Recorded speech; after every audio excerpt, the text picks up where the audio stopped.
Hey guys, welcome to Gaming and Console Tech. I am Ash, and yes, I've been gone for a little bit, but there is a good reason for that. I've been filming a new intro for my channel. Seeing as how the setup has changed, it's only fair that I do a new intro for it as well. Now, that's not the only reason, however. Now, there is a thing with YouTube at the minute where basically smaller YouTubers are getting kind of pushed aside, and a few people on Twitter have basically decided to do something about it. Or try and do something about it. We'll see how it goes. But I am actually part of that, and I'm hoping a lot of other YouTubers on Twitter are as well. Now, it's actually been set up by a guy named Brian from Sydney. Now, his YouTube channel is Sin Spaces. I hope I said it right. If I didn't, mate, I'm sorry. I apologise. But Sin Spaces. Now, that's his YouTube channel, and that's also his Twitter as well. Now, honestly, he's a crack-up bloke. I've watched some of his stuff, and he is really good.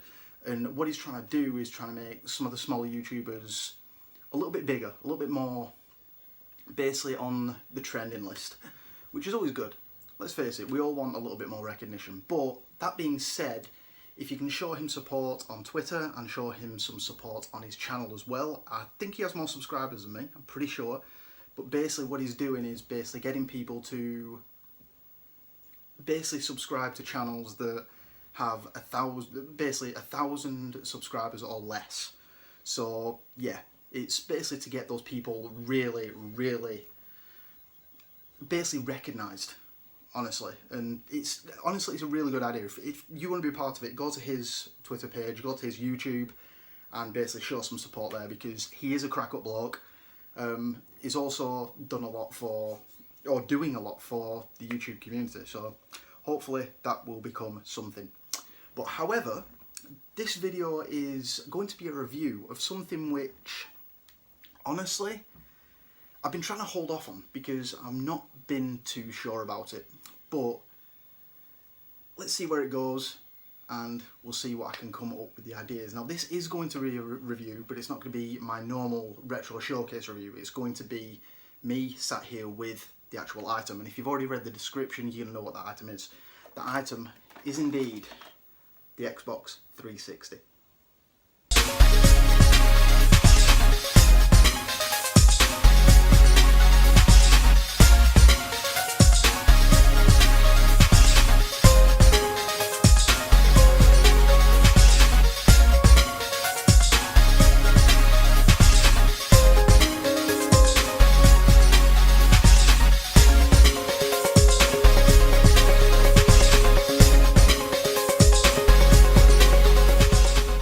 Xbox 360, one of the consoles which, when it came out, I was very dubious about getting.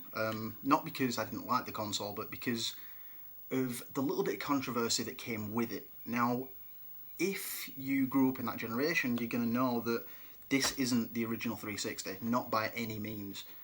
The original 360 was a white console, similar to this. It stood on its end and on its side, but it had a hard drive actually on the top.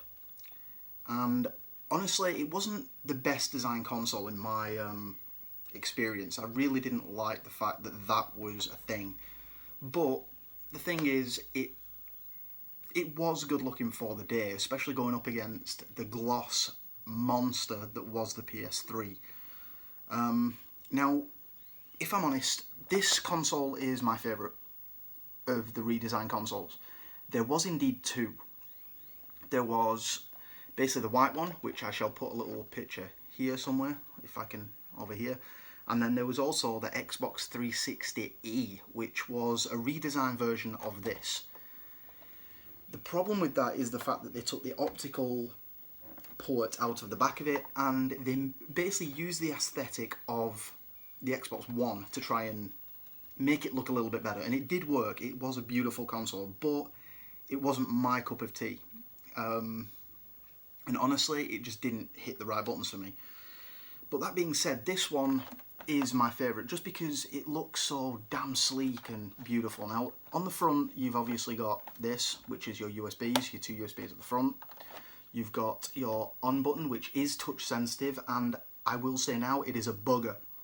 You can walk past it and skim it, and it will literally turn on, and you will be finding yourself saying shit because you've just turned it on.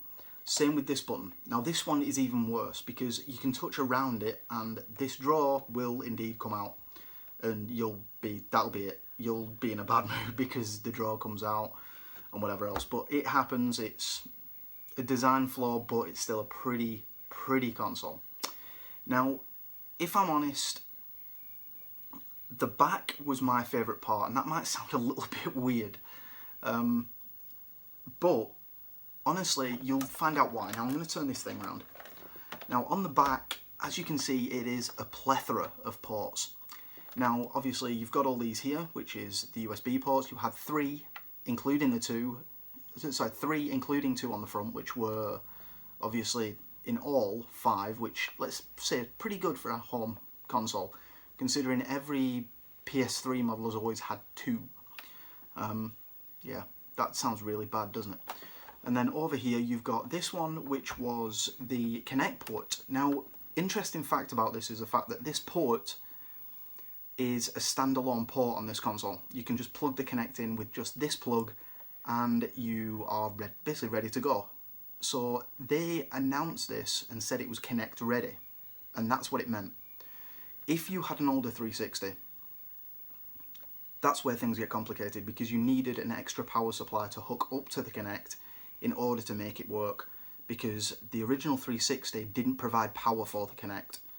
So you had to plug it into that and then plug it in, I think via USB, I could be wrong, but you had to plug it in to a mains outlet and then basically plug it into the console. And then you've also got your Ethernet, which is always great to have, especially if you're a serious online gamer. I'm not myself, but this will come in handy for any proper online gamer. This as well is obviously your AV out, which, let's face it, doesn't really get much use on this console. And then the HDMI, which is obviously full 1080p depending on the game you're playing.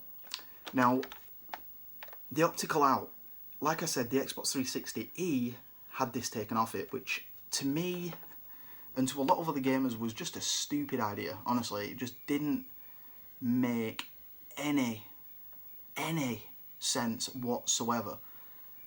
And it just, I don't know why they did it. It was a little bit of a silly move considering they were releasing the Xbox One, I think that same year, later on in the year, and that one had the optical port. Whether that was a sales move, maybe, I don't know, but you know, that's life.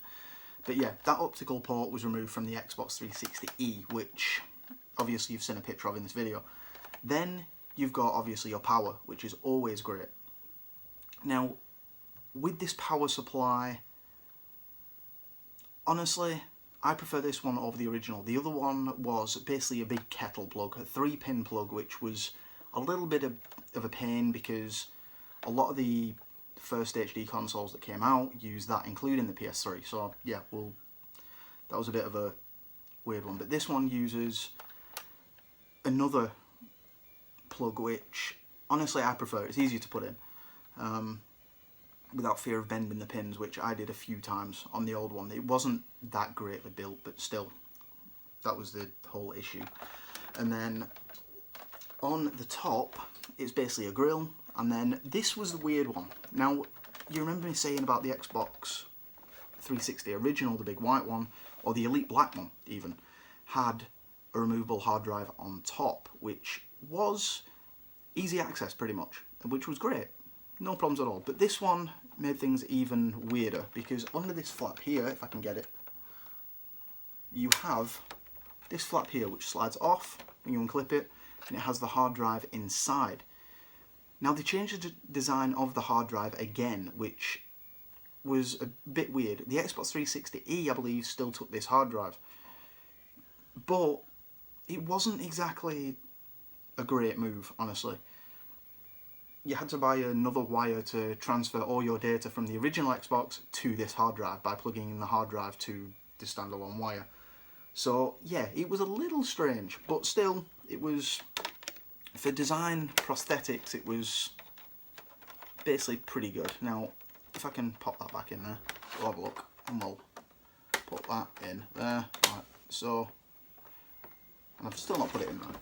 But like I said, the actual console itself is a beautiful looking console, bar the odd few little bit of design choices which made no sense. But on the side you've also got your grille, which mine is a bit dusty. I've had mine for years now, so yeah, that's life. And then, like I say, you can have it stood up like this. I'll move the camera up a little bit, have it stood like this, or you can indeed lay it down like so on the other side, like that.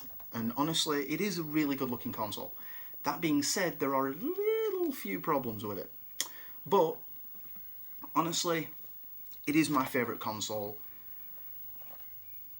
in the Xbox Series, which is really, really what matters. There's the console for you. Now, what makes the console? Because a console, let's face it, is nothing without the software to back it up. Now, a lot of games that I'm going to show you now are mainstream games. I do have others, but I think these are the ones which are going to stand out to a mainstream crowd, essentially. So, we'll take a look at those. Now, shooters I wasn't a big fan of. Honestly, I really didn't like the shooter genre, but that being said, in this generation they kind of became a little bit more in my style, if you will. A bit more sci-fi, a little bit more futuristic and things like that. I'm a futuristic freak, so that's how I deal with things. Now, honestly, Gears of War, I have all of these. These are just the two that I've picked out. Gears of War 1, 2 and 3 are awesome games. Judgment, I will admit, lacked a little bit, but not to the point where they were really, really bad. Now, Gears of War kind of had that futuristic twinge which I really, really liked. But what kicked off the shooting genre for me, or the shooter genre for me, was indeed Halo. Now, before this, the only shooters I've really played is Aliens for the PS1, Doom and Red Faction for the PS2. And honestly, I kind of grew a little bit bored of them, but I still hold Aliens as one of the best shooters of all time. This was beautiful. Now, I played Halo for the Xbox, the original Xbox, and I loved it. And when 3 came out, I was completely blown away by what the Xbox 360 could do. But I was even more blown away when this came out and they remastered Halo Combat Evolved Anniversary, and it just blew my mind on what the Xbox 360 could do. Up until that point, I was very much stuck in Halo 3, which really did make a lot of sense, seeing as though it was one of those breaking games which really made a series